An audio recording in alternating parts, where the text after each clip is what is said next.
Hi, thank you very much indeed, Bruce. Yes, welcome everybody. Yeah, one of my little hobbies in life is getting more letters after my name, which is a sad thing, showing how superficial I am, isn't it? But anyway, there you go. So I'm very pleased that the Royal College have agreed that we can keep our post-nomials. Anyway, enough about me. Look at those beautiful eyes that you see on there.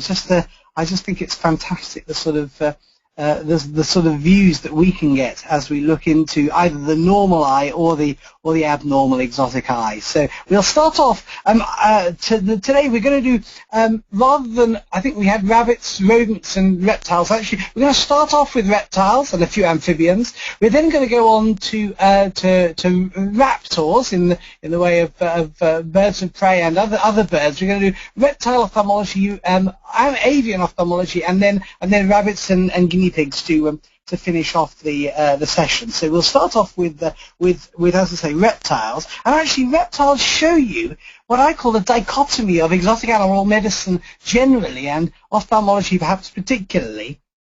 There are conditions where you have to extrapolate from what you know about mammals. I mean, that's the whole, for those of us who do exotics without having a particular expertise in it, you've got to just go from what you already know on mammals, the cats and dogs that you see every day. So, for instance, this redfoot tortoise here, you can see with this white blob, if you'll excuse a technical term, in the middle of its cornea. We have to think, what on earth is that? And here you can make an extrapolation from, if that were a dog, we'd say that's most likely to be a corneal lipidosis. And indeed, in these redfoot tortoises, there's an inherited corneal lipidosis that occurs in these animals. And the other things it could have been were corneal edema or corneal lipidosis, corneal scarring. But actually, just the way that it looks and the very obvious edge to it shows that really what we're dealing with there is a lipidosis. And that's one of the troubles I think about ophthalmology, is it's about pattern recognition.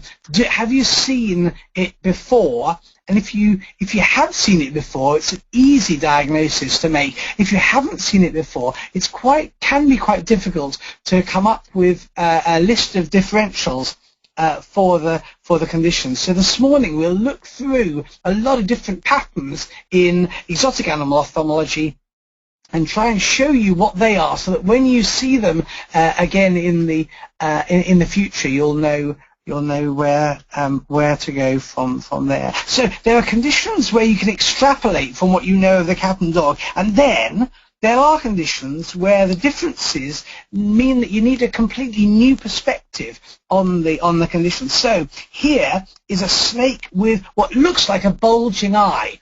And in fact, this used to be called, we'll talk about this a bit later on, when we talk about the spectacle, the eyelid covering of these animals, but this used to be called pseudobuphthalmus, because it was thought that it was like the eye. Buphthalmus is oxide, the eye enlarging in size, but actually the eye under there is a completely normal size. What this is a situation where the nasolacrimal duct is blocked and the spectacle is massively protruding because there's fluid gradually increasing under it. So here, if you thought that was an enlarged eye and you thought, oh gosh, we have to remove the eye, you'd get in there and suddenly find that you've got a normal eye underneath, and that you had taken off the spectacle from the front of the eye, which would be pretty much a disaster. So that's where today we're going to look at most of the situations where you can take what you know about the cat and dog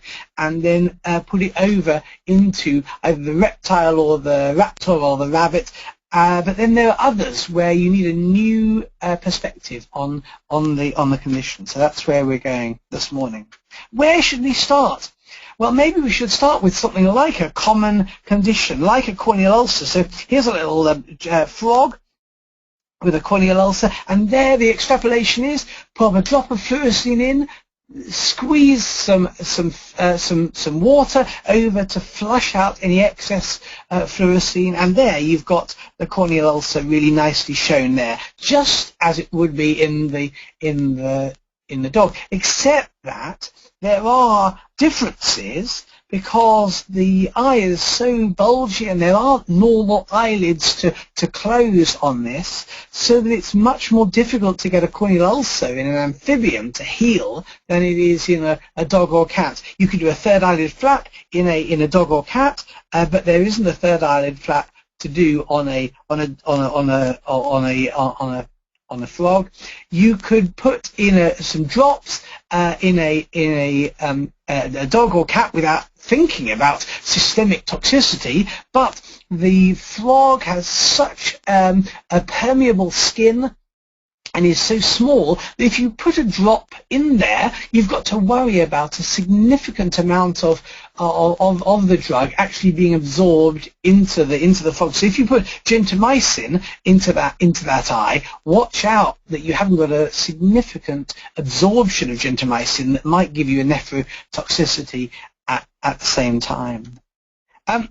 So here's glaucoma. Here's the corneal edema we saw before in that redfoot tortoise. The lipidosis that showed a really obvious white lesion on the eye. Here's a corneal edema, which is a far more bluey grey, we'd say like a ground glass appearance to the front of the eye, and in the globe that's enlarged. And well, actually, to tell you the truth, you wouldn't want to try and be giving a drop to reduce the pressure in this eye.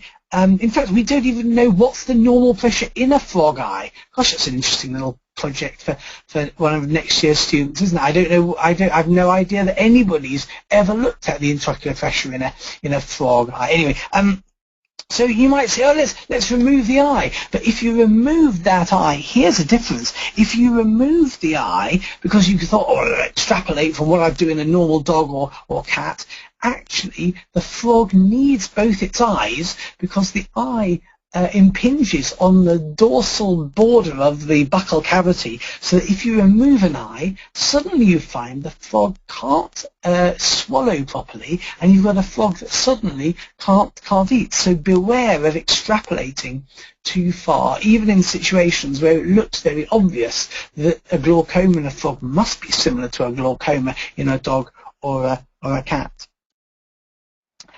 There are things like neoplasia, common to all species. You can extrapolate there. And interestingly, from an amphibian perspective, we see that neoplasia is seen at higher prevalences in animals from polluted waterways. This is some work being done in the States. So again, there's some very interesting situations where the animal can be a sentinel species for toxic environmental factors. So here's a little Xenopus toad with a tumor of one of its orbital glands there. And so, as I say, yes, amphibians can be sentinel species for more general pollution, more and more important in these days of environmental toxicity. Here's something, again, a really a common condition in captive amphibians. And again, look at those white blobs on the surface of the eye there. What's that going to be apart from lipid? And what we find is that in a number of captive amphibians, at the time they're thinking about spawning, they're looking to reproduce and lay eggs, they can't find an appropriate place to lay their eggs to spawn, and so the amount of lipid that they've raised in their circulating blood to put into those eggs ends up going on into the eye there, and you get this lipid keratopathy, as we'd say there. And you can see here another frog with the lipid lesions in there, and when we take a histology of that, and you see the significant, if I can use my you can see here the significant amount of lipid just under the epithelium in that cornea there, and it's particularly seen, not only seen, but particularly seen in spawning females, and that shows some of the problems of exotics actually are all what do we say? 90% of the problems that we see in exotics are about how they're housed, inappropriate housing. And so in this situation, the